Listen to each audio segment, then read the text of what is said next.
Hello everyone, hope you're doing great.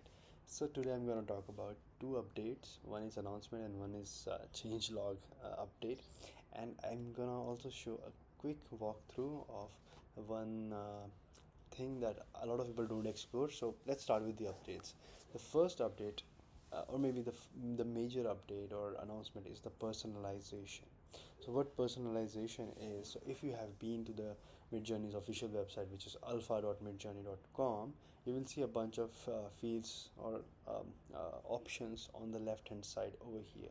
Now if you go to the task, there is a field or option called rank images. Earlier it used to be a separate section in itself, but now it's part of the task field. And now if you click on rank images, you will get an option to select an image between the two images. So if you select or if you rank good amount of images, Midjourney can now sense your taste by its algorithm and can give you a personalization code. However, it only works when you have ranked more than 200 images, and I have done that like thousands of images, so it was no brainer for me, and I could get the code right away. So how I managed to get the code?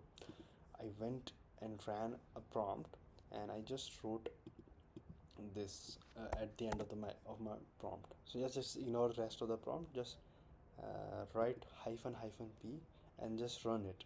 After you run the prompt and you get the output, you will see that there is some code that got generated with personalized and the code.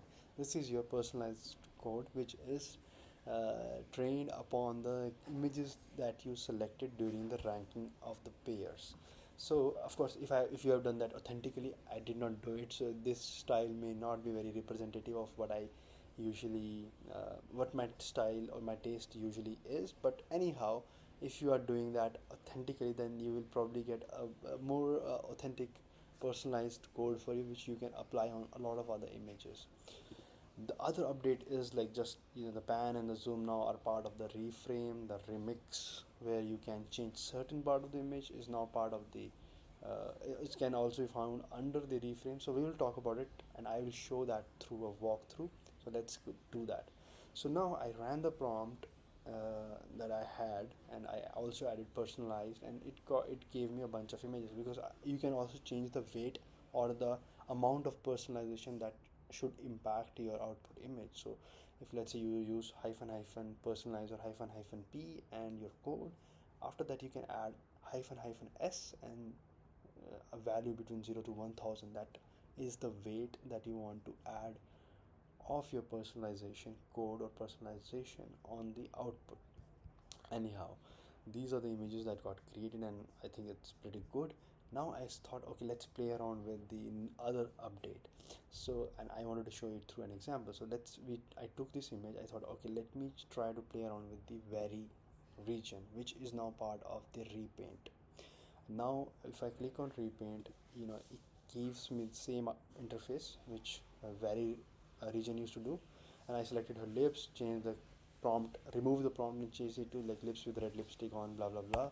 And yeah, this was the output, and I was pretty happy with it. Now the aspect ratio is 16:9, which is like a landscape mode, but I thought, okay, let me just expand it further. I used the another option of like reframe, and then played around with this different configuration, and expanded it to 3:1, which is widest it can go.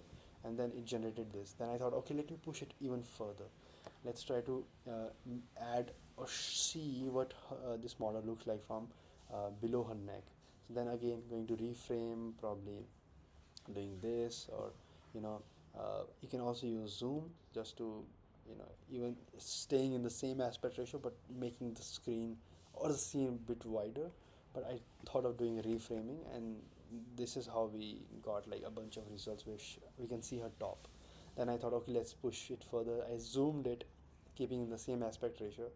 But then I thought, okay, let me change the aspect ratio and make it like 1:2, slightly better than 9:16, which is like TikTok reel kind of interface. And then now we can see like, okay, so we started from here, I think from here, and then we reached here, which is quite impressive. So please try it out, and I guess you will also make good use of it.